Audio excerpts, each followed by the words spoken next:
Voting അവസാനിക്കാൻ ഇനി വെറും മണിക്കൂറുകൾ മാത്രമേ ബാക്കിയുള്ളൂ. ഇന്ന് രാത്രി 12 മണിയാകുമ്പോൾ ഈ ആഴ്ചയിലെ വോട്ടിംഗ് അവസാനിക്കുന്നതാണ്.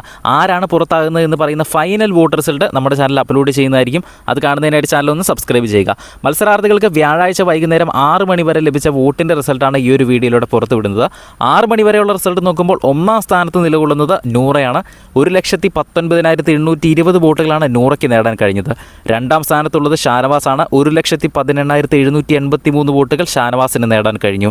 ഇനിയുള്ള 4 പേർക്കും താരതമ്യേന വോട്ടുകൾ കുറവാണ്. അതിൽ മൂന്നാം സ്ഥാനത്ത് നിൽക്കുന്നത് നെവിനാണ്. 45,734 വോട്ടുകൾ നെവിന് നേടാൻ കഴിഞ്ഞു. 4ാം സ്ഥാനത്താണ് ലക്ഷ്മി. 45,249 വോട്ടുകൾ ലക്ഷ്മിക്ക് നേടാൻ കഴിഞ്ഞു.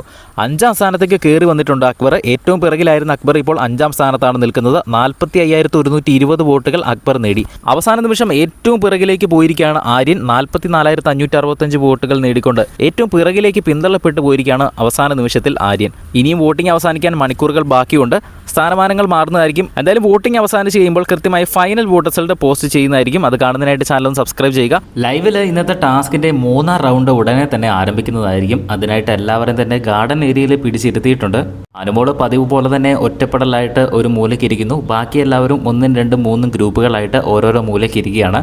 ഉടൻ തന്നെ 3ാം റൗണ്ട് അവസാനിക്കുന്നതായിരിക്കും. 3ാം റൗണ്ട് അവസാനിച്ച് കഴിഞ്ഞാൽ വീക്കിലി ടാസ്കിൽ ആരാണ് വിജയിച്ചത് എന്നറിയാൻ സാധിക്കും. ആര്യൻ തന്നെ ആയിരിക്കും വിജയിക്കാൻ ഏറ്റവും കൂടുതൽ സാധ്യത. കാരണം വളരെയധികം പോയിന്റുകളുടെ വ്യത്യാസമുണ്ട് ആര്യനുമായിട്ട്. മുന്നിൽ നിൽക്കുന്നതും 1ാം സ്ഥാനത്തും 2ാം സ്ഥാനത്തും നിൽക്കുന്ന ആളായിട്ട് വളരെയധികം വ്യത്യാസമുണ്ട്. ഏതായാലും നമുക്ക് നോക്കാം ഇത്തവണ വെക്കുന്ന പോയിന്റുകൾ എത്രയായിരിക്കും, എന്ത് റേഞ്ചിലായിരിക്കും എന്നതിൻ്റെ അടിസ്ഥാനത്തിലായിരിക്കും. 50 പോയിന്റോ 20 പോയിന്റോ ഒക്കെ വെച്ച് കഴിഞ്ഞാൽ ഒറ്റയടിക്ക് മുന്നിൽ കയറാൻ സാധിക്കും. എന്തായാലും അങ്ങനെ വെക്കുമോ എന്ന് നമുക്ക് നോക്കാം. കൂടുതൽ അപ്ഡേറ്റുകളുമായി വീണ്ടും വരാം.